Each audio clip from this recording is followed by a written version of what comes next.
এদিকে আরো একটি গুরুত্বপূর্ণ খবর, জাতীয় রাজনীতিতে প্রভাব বাড়াতে চাইছে তৃণমূল, আর সে কারণেই আন্দোলনকারী কৃষক যারা, সেই আন্দোলনকারী কৃষকদের পাশে এবার তৃণমূল সাংসদদের একাংশ, তৃণমূল সাংসদদের একটা টিম।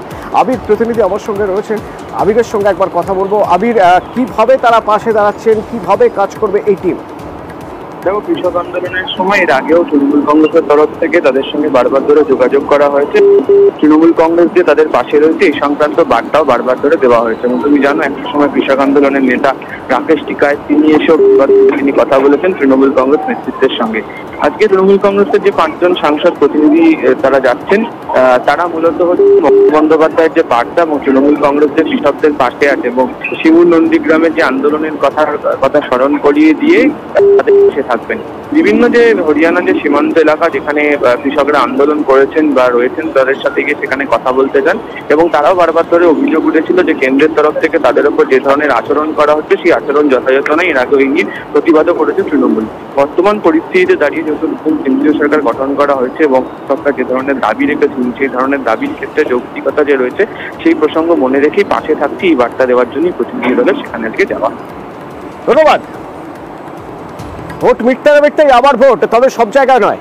4টি বিধানসভা কেন্দ্রে উপনির্বাচন হবে 10ই জুলাই। আরো বিস্তারিত জানবো, আমার সঙ্গে সরাসরি রয়েছেন প্রতিনিধি সম্রাট। কোন কোন বিধানসভা আসন এবং সেখানে কেন পুনর্নির্বাচন হচ্ছে? দেখো, যেটা নির্বাচন কমিশনের তরফে জানানো হয়েছে, রাজ্যের 4টি বিধানসভা আসনে ফের পুনর্নির্বাচন হবে 10ই জুলাই। এবং যে আসনগুলিতে পুনর্নির্বাচন হবে তা হচ্ছে রায়গঞ্জ, রানাঘাট দক্ষিণ, বাগদা ও মানিকতলা। মূলত রায়গঞ্জ, রানাঘাট দক্ষিণ ও বাগদা এই 3 বিধানসভায় 3 বিধায়ক পদত্যাগ করেছিলেন। রায়গঞ্জে কৃষ্ণ কল্যাণী পদত্যাগ করেছেন, রানাঘাট দক্ষিণে মুকুটমণি অধিকারী পদত্যাগ করেছেন, বাগদায় বিশ্বজিৎ দাস পদত্যাগ করেছেন এবং মানিকতলায় সাধন পাণ্ডে মারা গেছেন। এই 4টি আসনে পুনর্নির্বাচন হবে। নির্বাচন কমিশনের তরফে বিজ্ঞপ্তি জারি করা হয়েছে। 10ই জুলাই হবে ভোট গ্রহণ, 13ই জুলাই হবে গণনা এবং এই নির্বাচনের জন্য বিজ্ঞপ্তি জারি হবে আগামী 14ই জুন। ধন্যবাদ। কসবায়